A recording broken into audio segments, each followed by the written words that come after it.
Hey guys, today I'll show you the unboxing of the Xiaomi Mi 11X 5G.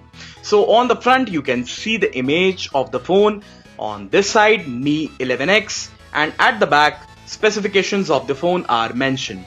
So quickly we'll open the box. So first of all you can see this lid. Inside this lid we have SIM ejector tool and documentation like user guide. Next you get a silicone protective cover which will protect your phone from any harm. In addition, you will get USB Type-C to 3.5mm headphone adapter. Here we have the Xiaomi Mi 11X 5G. It gets a 20 megapixel selfie shooting lens on the front, which promises detailed images.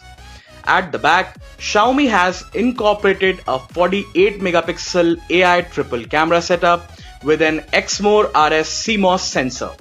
The phone comes in cosmic black color with mirror finish. Next, we have a USB Type-C cable for charging the phone, and here is the 2-pin wall charger powered by a 33-watt fast charging facility. So guys, that's all you get inside the Xiaomi Mi 11X 5G box. Thank you so much for watching this video.